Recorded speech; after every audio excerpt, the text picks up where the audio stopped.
గత ప్రభుత్వంలో ప్రతి పరీక్ష లీకులయ్యాయని ఆరోపించారు ఎమ్మెల్సీ బల్మూరు వెంకట్. బీఆర్ఎస్ ప్రభుత్వంలో విద్యార్థులు అభద్రతా భావంతో ఉన్నారన్నారు. తమ ప్రభుత్వం ఉద్యోగుల భర్తీపై పకడ్బందీగా వ్యవహరిస్తుందన్నారు. బడ్జెట్పై చర్చ సందర్భంగా మండలిలో మాట్లాడారు బల్మూరు వెంకట్. యూనివర్సిటీలు ఏవైతే తెలంగాణ రాష్ట్రంలో ఉన్నాయో ఆ యూనివర్సిటీల గురించి ఆలోచన లేకుండా వాటికి నిధులు కేటాయించకుండా కేవలము ఏదైతే రాజకీయాలకి మటుకే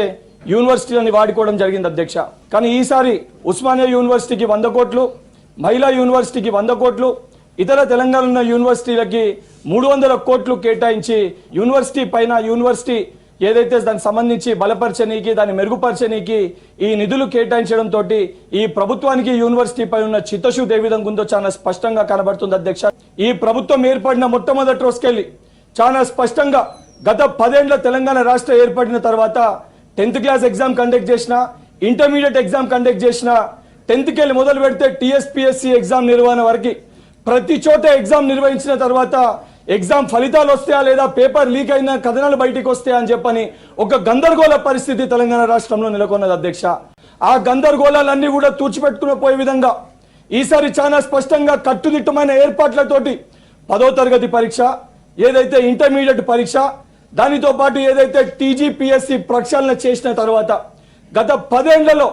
ఏదైతే గ్రూప్ 1 పరీక్ష నిర్వహించలేకపోయినా ప్రభుత్వం ఏదైతే అసొంటివన్నింటినీ దృష్టిలో పెట్టుకొని ఈసారి గ్రూప్ 1 పరీక్ష నిర్వహణలో చాలా స్పష్టంగా ఓఎంఆర్ షీట్లో ప్రింటెడ్ విధానంతో బయోమెట్రిక్ విధానాన్ని అమలు చేస్తూ ఏ చిన్న పొరపాట్లు జరగకుండా ఏదైతే యువకులకు ఒక భరోసా కల్పించే విధంగా టీజీపీఎస్సీ చాలా స్పష్టంగా ఏదైతే ఏ చిన్న అవాంఛనీయ సంఘటనలు జరగకుండా ఏ చిన్న పొరపాట్లు జరగకుండా ఎగ్జామ్స్ ని కూడా కండక్ట్ చేయడం జరిగింది అధ్యక్ష. విద్యార్థులు యువకులు ఒక విజ్ఞప్తి మేరకు